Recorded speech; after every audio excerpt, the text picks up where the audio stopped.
I'm Rabbi Joseph Potasnik. Filling in for the deacon, I'm Alan Abramson. He's on that Lenten mission, St. Bernard's Church in Levittown. Let me also mention there's a rally today outside Queensborough Hall, a Unity and Diversity rally, 4 p.m. in Queens today. It is a great honor to go to our guest, Evan Bernstein, New York Regional Director of the Anti-Defamation League. Good morning, Evan. Good morning. Good morning. Nice to have you with us. Thank you so much. Evan there? Yeah, I'm here. Can you hear me? Hello? Do you hear Evan? I hear him. Guys, can you hear me? Evan, can you speak one more time? Yeah, can you hear me okay? Now I hear you. Thank you so good. much. All right. Just having a little technical problem here. Evan, I've been with you a number of times. Fortunately, unfortunately, it was nice to be with you and to get to know you, but it was unfortunate that we had to come together to address what we're seeing as an uptick in hate crimes. ADL is an organization that's there to combat prejudice, and you were also a target in a threat, in a bomb threat. I think from what I read, the officers were called and told you have, 1 hour to get out of there? Yeah, I think it was either 1 or 2 hours, and that there was an explosive device in the building. And as we all know, most people that know in the community, that there was an arrest made of Juan Thompson on Friday, who's allegedly responsible for that particular incident. And we were very pleased by the work of the NYPD, State Police, U.S. Attorney's Office, and clearly the work that was done by the local PD in St. Louis as well. Yeah, we have the NYPD Commissioner Jimmy O'Neill coming on after you, and we'll have a chance to say thank you. Because this obviously required much cooperation amongst law enforcement. I think the statement was attributed to you. Was it that even with the apprehension of this person, should be found guilty, he's not the sole culprit? No, clearly not. I mean, I know the Attorney General said that really they felt he was, but I think 8 of the incidents, including ours, is responsible. Juan Thompson is responsible for. So that leaves, well over 100 other incidents, anti-Semitic, calls or threats that are still very much at large. And I think that's a point that needs to be really made here is that just because this arrest has taken place does not mean by any stretch that either this is going to stop, that the hate towards Jews is ending, and that these communities are no longer hurting. And I think, there still needs to be that unbelievable diligence by law enforcement, not only in the state of New York, but across the United States. And we're confident that's going to happen. Our CEO, Jonathan Greenblatt, along with other Jewish leaders, met with the head of the FBI, Comey, on Friday as well. And we got a lot of reassurance from that meeting that they're taking it very seriously. But I think, again, it's about, ensuring that there's a real plan and resources to allow for law enforcement to continue this work. Evan, when I saw you, I said to you, it is so disheartening that here we are, years after the Holocaust, years after all of the hatred throughout history, that we're still talking about hatred. That we're still at a point where you see assaults, attacks on Jews and others who are somehow labeled as being different than everybody else. We haven't found the cure.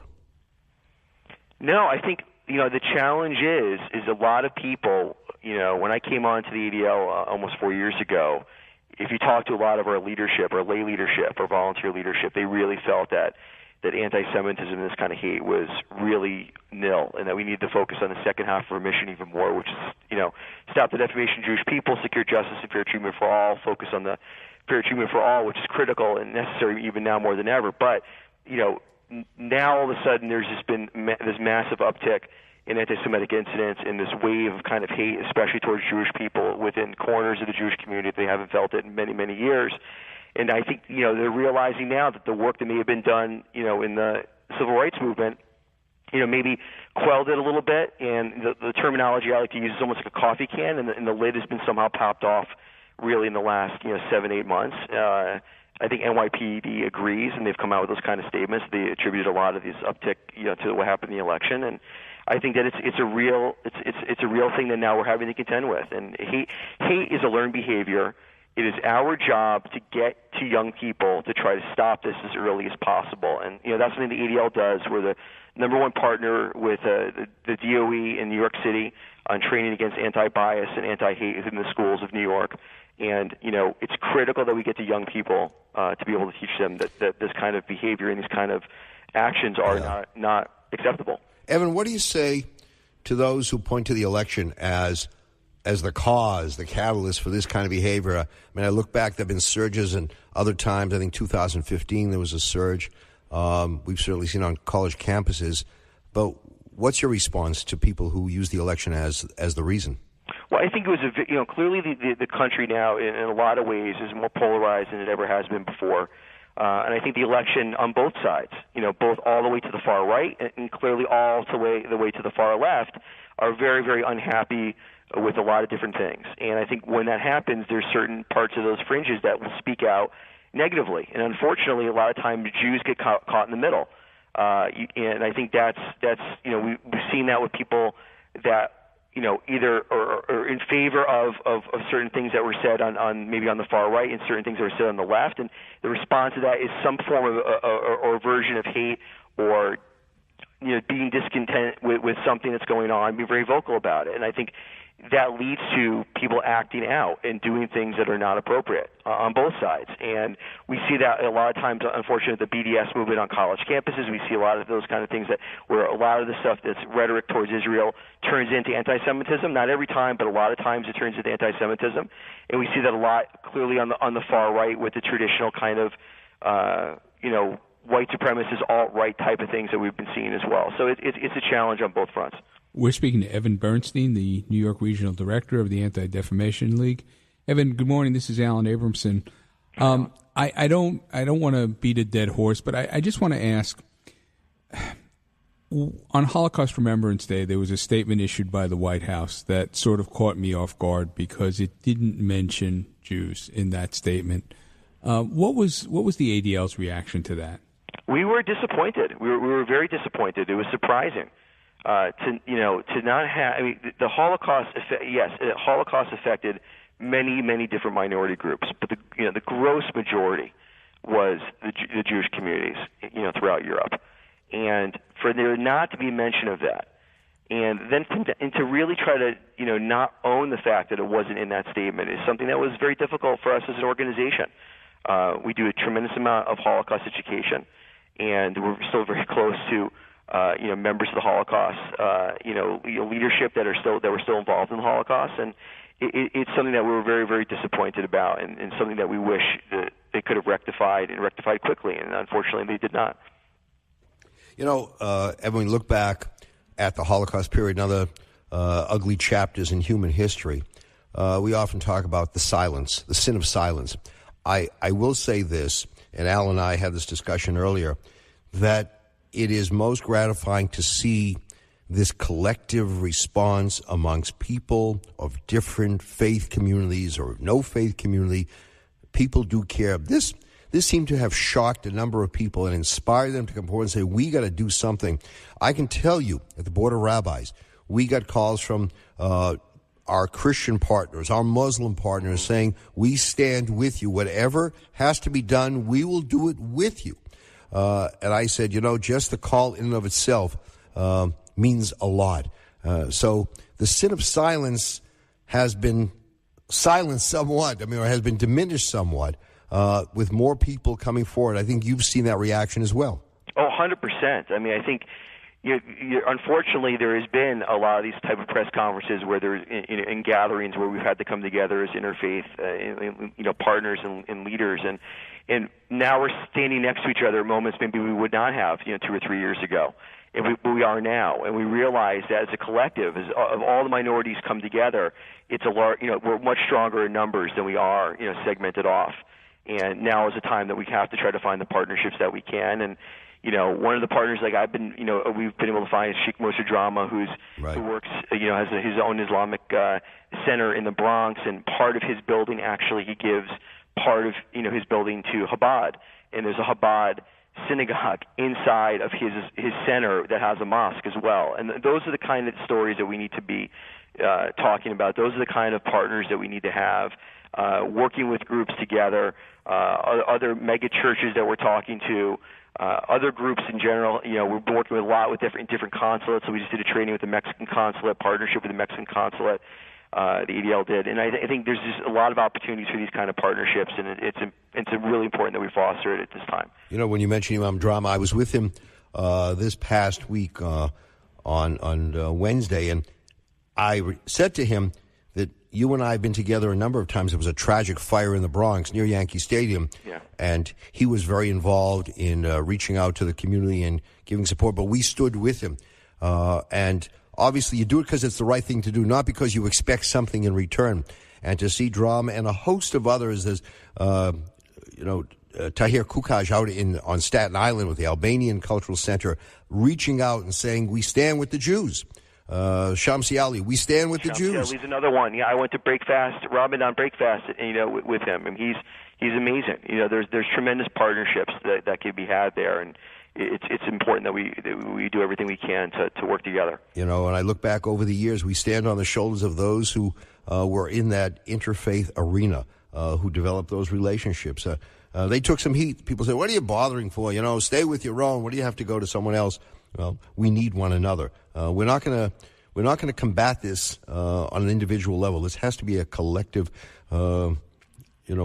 collective combat. All of us standing together, and I think at least people have to be somewhat heartened by what they've heard and seen thus far. Evan, talk about some of the programs. What do? You're talking about reaching the young people. So, what is being done? So we have different silos at the ADL. So we have, we're the number one non-governmental trainer of law enforcement in the United States, and we do a tremendous amount of work with FBI, local law enforcement, now NYPD, Suffolk, Westchester. I have a law enforcement advisory council that meets in my office. We clearly do work. We do work on campuses, trying to fight BDS.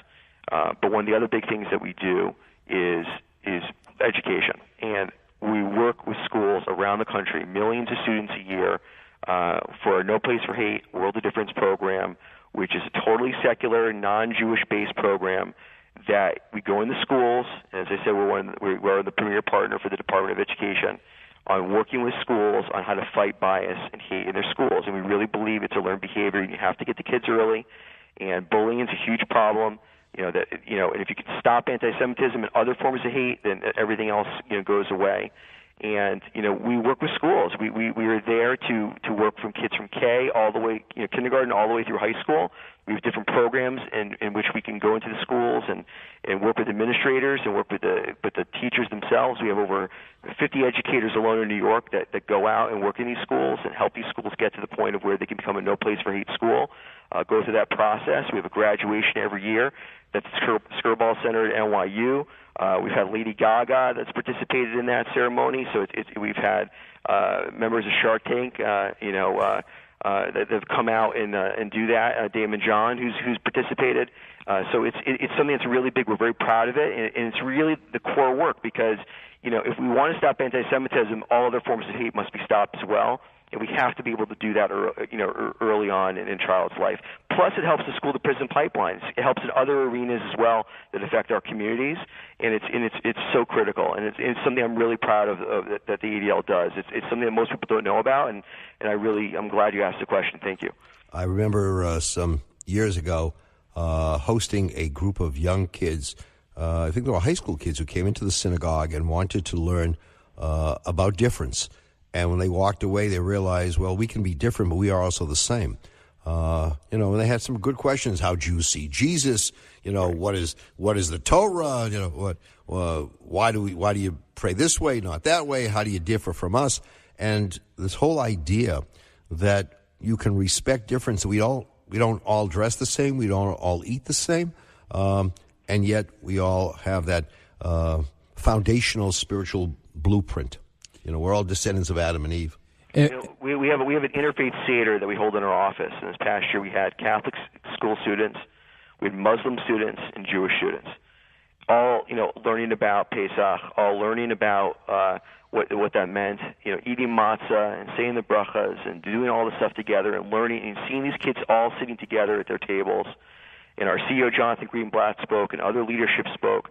Interfaith leadership spoke, and when you watch those moments, you can see that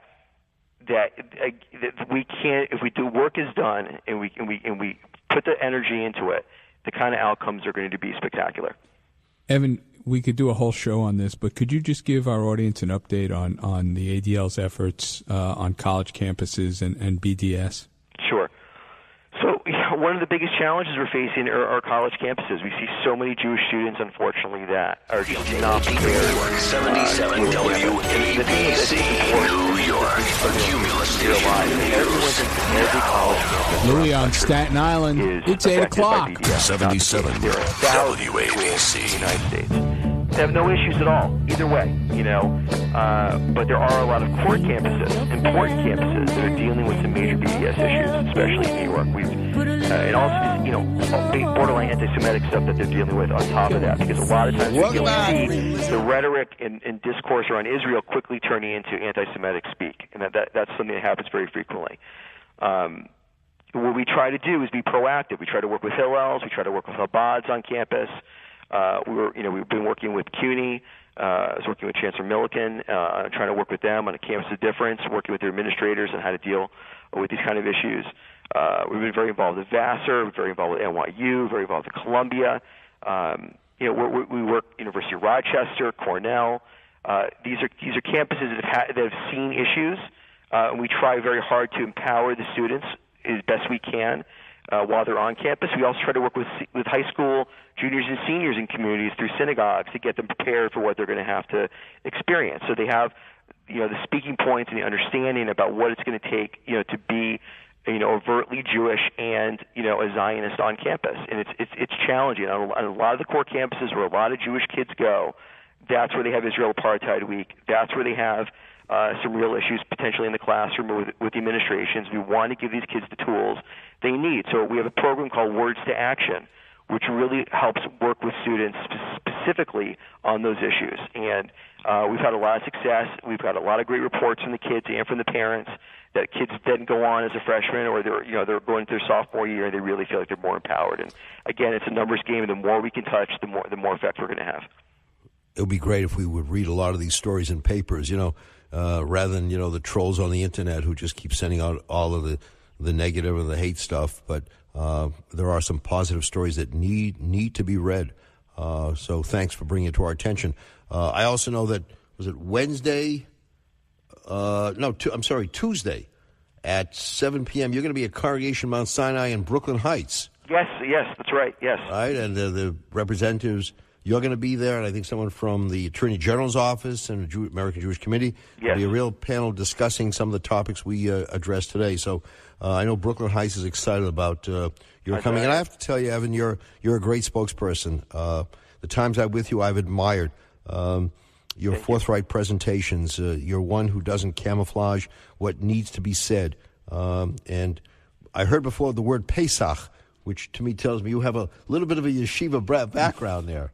I'll admit, I'm Baal Tshuva. My wife has the yeshiva background. Okay, but when I hear Pesach, I know I'm talking to someone who's had a little bit of background. So, Evan, thank you for all you're doing. Look forward to seeing you soon at a positive press conference. God willing.